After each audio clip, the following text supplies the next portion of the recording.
একবার আয় ফেলাম সকাল সকাল 4-5 ঘুরবার লাগে, ঘুরতে ঘুরতে দেখতেছি আজকে মন চাইলো গুরুস্থানে দিকে আয় ফেললাম। গুরুস্থানের দিকে আয় সেটা মনে হইলো যে যাই বিলের ফার, বিলের ফার অনেকদিন ধরে যাই না। গিয়া দিই বিলের ফারের কি অবস্থা, সবাই দোয়া করবেন আমার লাগে। বিলের ফার একলা একলা যাইতাছি, কি জানে কি না হয়। বিলের ফার যাইবেন বালা কথা, 2 ইঞ্চি রাস্তার কি অবস্থা, কেমনে যাইতাম।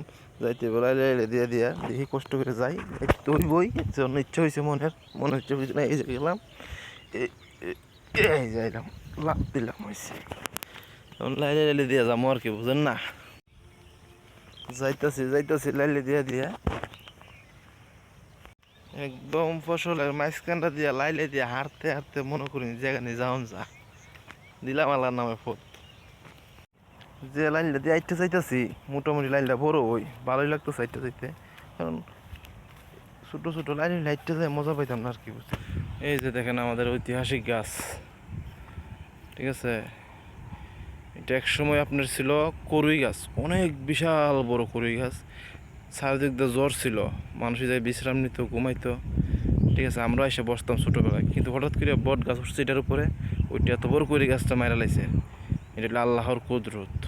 কি সুন্দর সবুজ শ্যামল দেশ আমার, কতই না সুন্দর লাগে।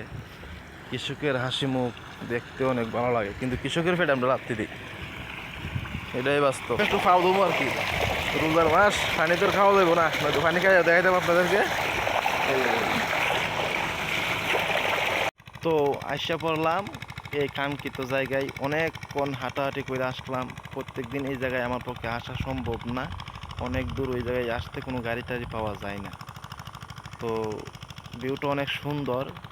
তো এখন তো মনে করেন গাঙ্গে পানিও আছে, আর ক্ষেতগুলা এমনভাবে উঠছে যে এখন দেখতে অনেক সুন্দর লাগে, সত্যি একদম অসাধারণ পরিবেশ। তো ভালো কন্টেন্ট দেওয়ার জন্য ফেসবুক বলতেছে, সেজন্য চিন্তা ভাবনা করলাম একটু কষ্ট করি, তারপরে ভিডিও বানাই। বুঝতে পারছেন না, আমরা তো তেমন এডিটিং করতে পারি না, সেজন্য যা আছে মুখটাই ফুজি। তো কেমন ভিডিওটা করলাম, অনেক কষ্ট করে ভিডিও করছি, তো সবাই দেখবেন আশা করি।